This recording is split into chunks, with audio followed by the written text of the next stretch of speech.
Olá, meu nome é Alexandre Henrique. Iremos iniciar a primeira lei de Newton, né? O princípio fundamental, a segunda lei de Newton, o princípio fundamental da dinâmica. Bom, a gente aprendeu, e eu vou revisar, que você pode ter a resultante igual a zero e a resultante diferente de zero em alguns movimentos. Por exemplo, revisão. Bom, a revisão é o seguinte, em repouso, você tem que a velocidade vetorial é zero. Portanto, ela é constante e igual a zero. E no movimento retilíneo uniforme, a velocidade vetorial ela não é constante, ela é constante e diferente de zero. Nesses dois movimentos, a resultante é igual a zero. Porque quando o movimento retilíneo uniforme, ele é uniforme, então a velocidade não é alterada, mas a velocidade é diferente de zero, mas a velocidade é constante. Por exemplo, aqui está o planeta Terra e você pega um corpo no espaço onde não tem resistência e você aplica só uma força. Ao aplicar essa força, esse corpo vai estar em movimento retilíneo uniforme. Você só aplica e pronto, e não tem mais força. A força resultante é igual a zero. Então ele vai ficar no movimento retilíneo uniforme constantemente. Então o movimento tende a ser um movimento retilíneo uniforme ou o movimento tende a ficar em repouso. A inércia que fala, a primeira lei de Newton fala que todos os corpos tendem a ficar em movimento retilíneo uniforme ou em repouso, isso foi na aula de inércia. Mas tem o movimento retilíneo acelerado, onde a velocidade ela é variada.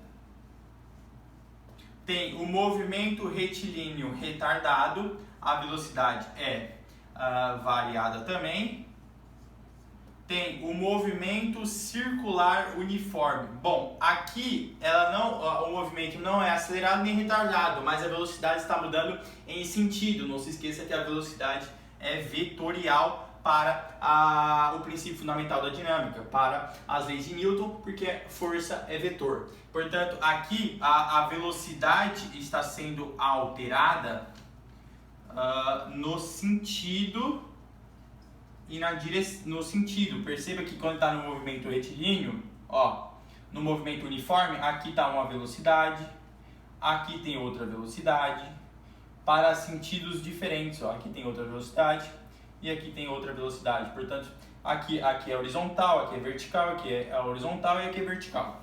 No movimento circular acelerado, a velocidade vetorial é variada justamente pela velocidade e sentido, né? Então vai ser cada vez mais rápido e vai estar mudando em sentido também. E tem o movimento circular retardado. Então a velocidade vetorial, a soma vetorial da velocidade, também é variada. Portanto, pela velocidade e sentido também. Portanto, esses 4 movimentos, 1, 2, 3, 4, 5, esses 5 movimentos, tem que a resultante é diferente de zero, ok? A resultante desses movimentos não é igual a zero, portanto, está tendo algo na soma vetorial alterado. Bom, o que o princípio fundamental da dinâmica nos diz? Bom, o princípio fundamental da dinâmica diz que a resultante sendo igual a zero, você tem que a velocidade é constante, portanto a aceleração desse corpo é igual a zero. A aceleração vetorial do corpo é igual a zero. Por quê? Porque a velocidade é constante. Se a velocidade não se altera, a aceleração é zero. Porque quando a velocidade se altera, você tem uma aceleração. Não se esqueça que a aceleração é a variação da velocidade dividida pela variação do tempo.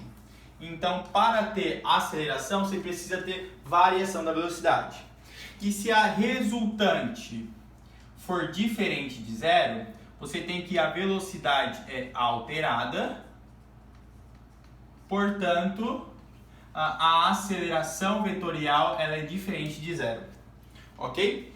Então, essa aceleração vetorial ela pode ser alterada em intensidade, quando o corpo está acelerado ou retardado, acelerado ou retardado. Pode ser em sentido, no movimento circular e na direção. Que nesses dois aqui, o movimento circular tem ela alterado, portanto, a resultante, a aceleração resultante, ela pode ter a sua variação em intensidade, sentido e direção. Portanto, você percebe que quando você varia a aceleração vetorial, você está variando também a resultante. Portanto, a força resultante e a aceleração resultante, elas têm que ter obrigatoriamente a mesma direção e o mesmo sentido, porque é vetorial. Então, a gente pode dizer com isso que a força resultante ela vai ser igual a massa vezes a aceleração resultante.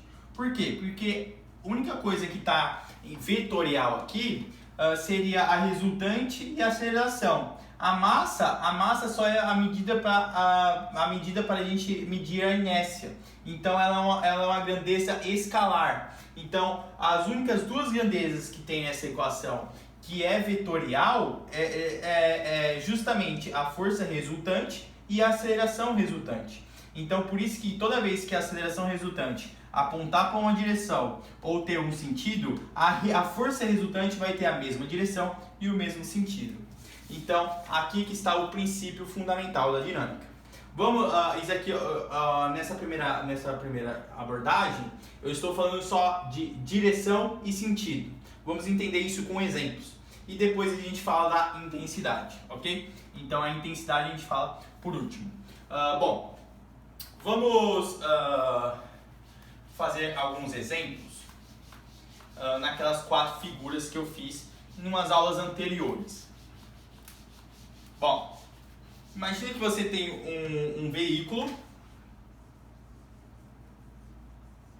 Você faz as 4 figuras, né? Você vai ter um veículo.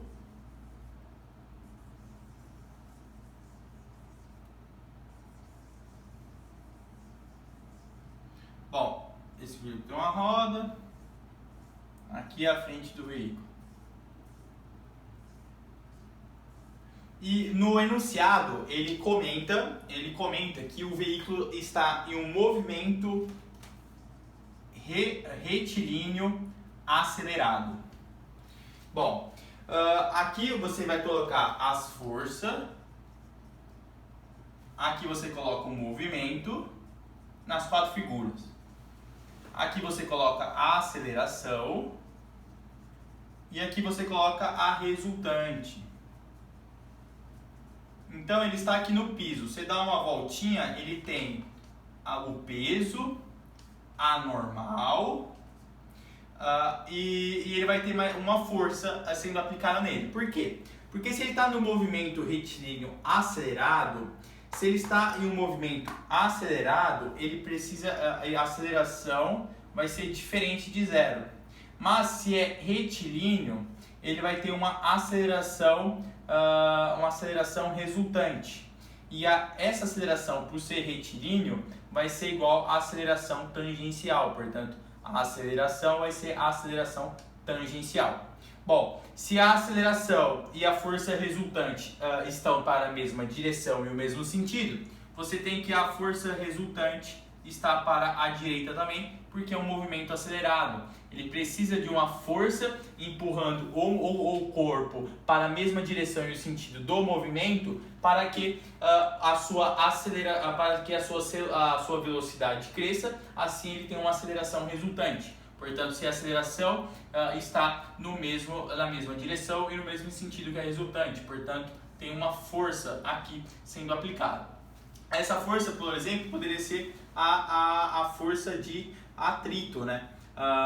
Ou a força do motor fazendo que a roda ela passa para cá, ó, então o atrito empurra ela para frente pelo par ação e reação. A gente vai estudar isso na aula de atrito. Bom, vamos para um segundo exemplo.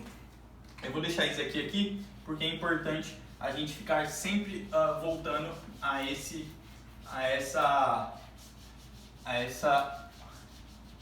essa definição do princípio fundamental da dinâmica.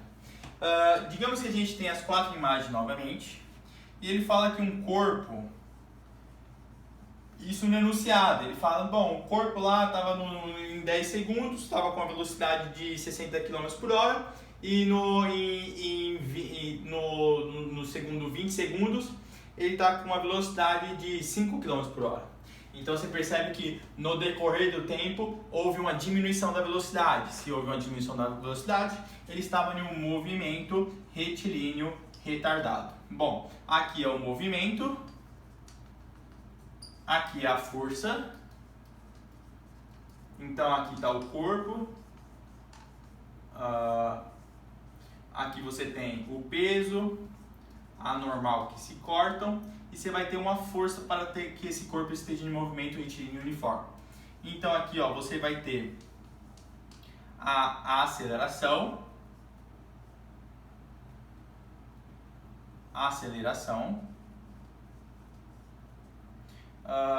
bom, se é um movimento retilíneo retardado, você tem que a aceleração, ó, o movimento está para cá, a velocidade dele está para cá. Então, se ele é retardado, a aceleração está oposta ao movimento. Portanto, a aceleração resultante é contrária ao movimento, que o movimento estaria para cá, o movimento estaria para a direita e a aceleração seria para a esquerda, porque seria um movimento retardado, retilíneo retardado. Portanto, a aceleração tangencial está para a esquerda, que é igual à aceleração escalar. Portanto, é uma aceleração tangencial, que é igual à aceleração escalar. Portanto, para a resultante desse corpo, ó, aqui seria a resultante. A resultante estaria apontado para a mesma direção e o sentido da aceleração resultante. Portanto, aqui estaria a força resultante. Então, estaria aplicado nele uma força contrária ao movimento. Assim que você completa as 4 imagens de um corpo que esteja ou em movimento retilíneo ou em movimento acelerado. Bom, e esse exemplo aqui, ó.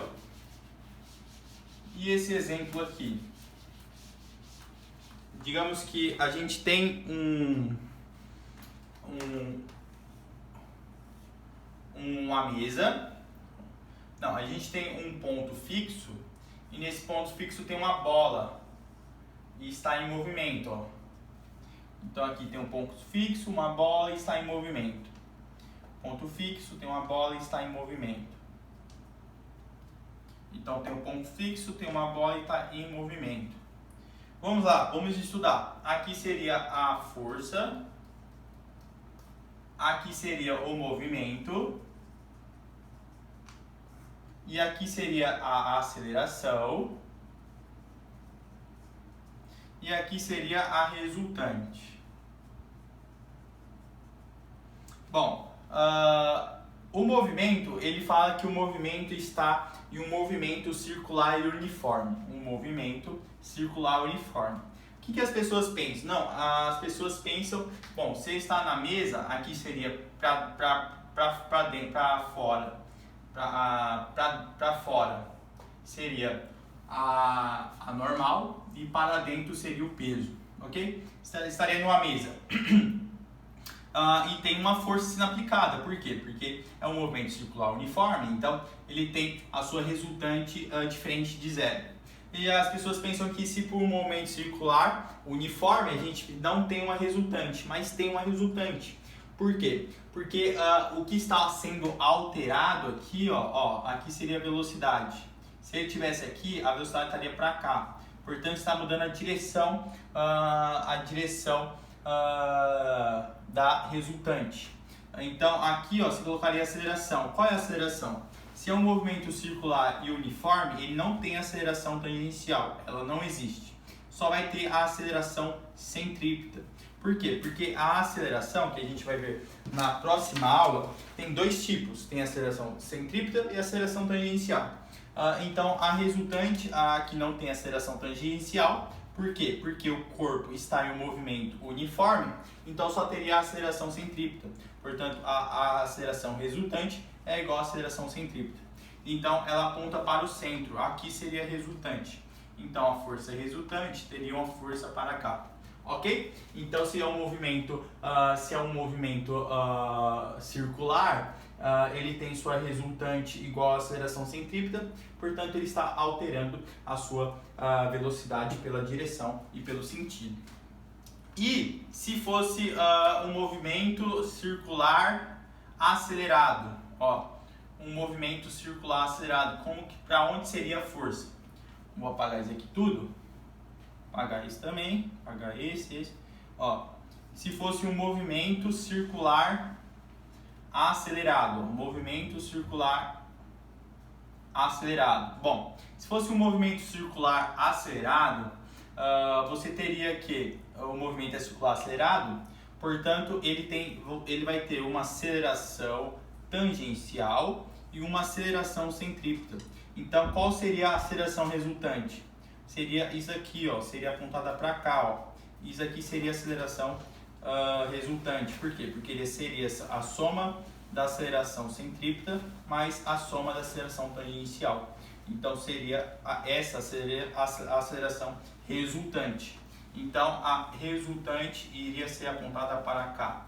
Então, a força resultante seria para cá. Se você tivesse uma aceleração, se você tivesse um movimento circular acelerado, você teria uma aceleração tangencial e uma aceleração centrípeta. Você ia ter que fazer uma soma vetorial. Não se esqueça que a soma vetorial você faz pontinha no rabinho, né? A pontinha no rabinho seria assim. Então, a aceleração tangente, a aceleração resultante seria justamente esta aqui. Essa aqui é a aceleração tangencial e essa aqui seria a aceleração centrípeta. Portanto, a aceleração resultante, que tem o mesmo sentido e a mesma direção que a força resultante, seria apontada aqui para a diagonal, ok? Então, a força resultante desse sistema seria apontada para a diagonal. Bom, vamos falar agora de intensidade, que foi a única coisa que eu não coloquei aqui, intensidade. Vamos analisar a intensidade de um corpo quando você altera. E como que a gente chegou que a força resultante é a massa vezes a aceleração. Vamos entender isso. Então, toda vez que tiver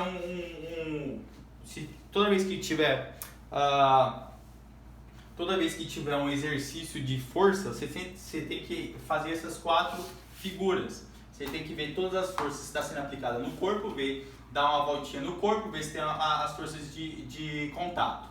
Se não tiver as forças de contato, você vê as forças de campo.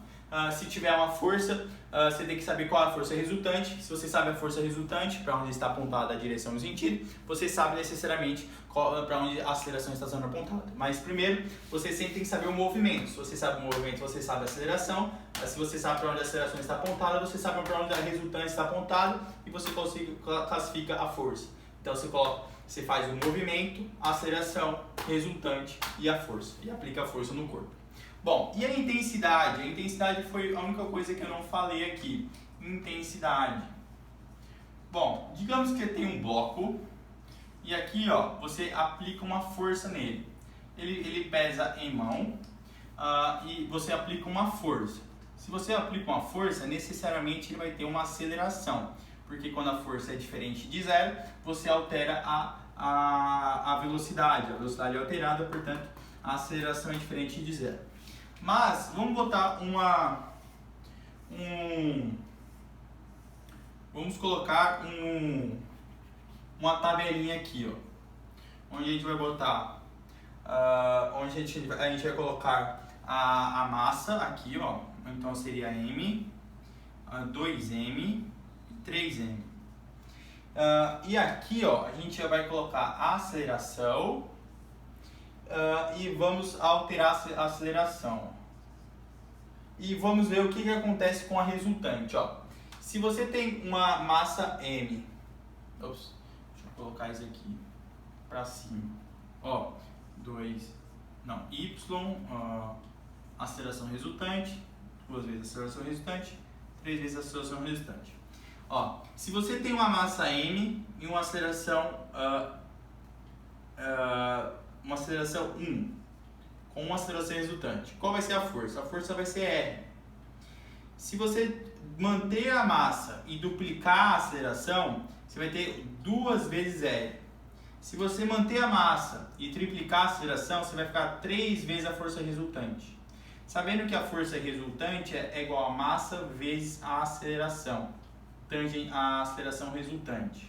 Vou botar aqui a aceleração resultante.